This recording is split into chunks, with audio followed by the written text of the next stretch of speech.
Hello दोस्तों, पौराणिक कथा के अनुसार एक नगर में एक ब्राह्मण रहता था। उसकी दो पुत्रियां थीं। उसकी बड़ी पुत्री हर पूर्णिमा का व्रत किया करती थी, जबकि छोटी बेटी चंचल मन होने की वजह से कभी भी व्रत पूजा पाठ नहीं कर पाती थी। दोनों के बड़े होने पर ब्राह्मण ने दोनों का विवाह कर दिया। कुछ समय बाद बड़ी बहन को एक सुंदर पुत्र की प्राप्ति हुई, लेकिन छोटी बहन की कोई संतान नहीं थी। इसके साथ ही उसके पति के कामकाज पर भी बुरा असर पड़ने लगा।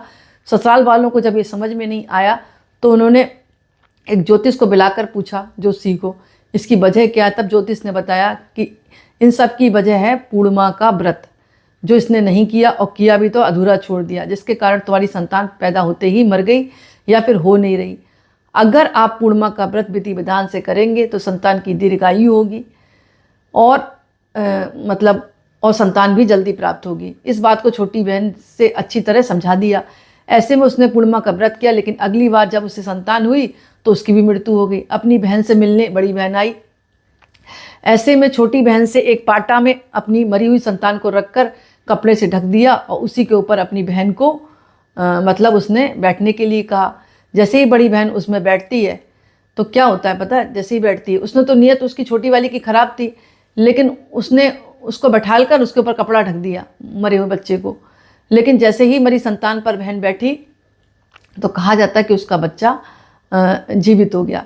तब उसको अपनी गलती का एहसास हुआ कि इसके अंदर इतनी पावर है माँ लक्ष्मी की पूजा करने से, तो कि इसके मात्र बैठने से ही बच्चा जीवित हो गया और रोने लगा। तब उसने बताया कि मैं तो विधि विधान से माता लक्ष्मी का व्रत करती हूँ शरद पूर्णिमा का।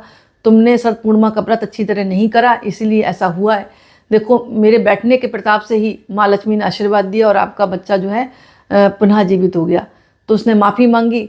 तब से भी कहा जाता है ये जो है व्रत शरद पूर्णिमा का रखा जाता है और माँ लक्ष्मी की विधिवत पूजा करनी चाहिए इस व्रत में। यानी कथाओं में बहुत ज़्यादा मतभेद है, कहीं कुछ है कहीं कुछ है, लेकिन आप मतभेद पर ना जाएं। आप सिर्फ एक बात पर जाएं कि व्रत को जो भी विधि विधान से करता है तो उसके जीवन में सब मंगल ही मंगल होता है और संतान सुख प्राप्त होता है। संतान है तो दीर्घायु होती है।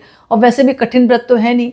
शाम को चंद्रमा को अर्घ्य देने के बाद ये जो है व्रत खोल लिया जाता है। पूरे दिन आप चाय पानी पी सकती हैं, फलाहार कर सकती हैं, हार्ड व्रत में नहीं आता ये। और शाम को दीपदान करें और सफ़ेद मिष्ठान बाजार से मंगाकर आप माता का भोग लगाएं और पूजा पाठ करें। तो इस तरह जो है माँ लक्ष्मी का आशीर्वाद आपके जीवन में बना रहेगा। और जिस घर में माँ लक्ष्मी का आशीर्वाद हो गया उस घर में किसी भी चीज़ की कमी नहीं रहती। सुख समृद्धि, बरकत, धन दौलत, संतान सुख, ऐश्वर्य, मान सम्मान सब कुछ प्राप्त होता है। तो आप करके देखें। आज जो है शरद पूर्णिमा है 6 अक्टूबर 2025 को। रात्रि में पूर्णिमा का समय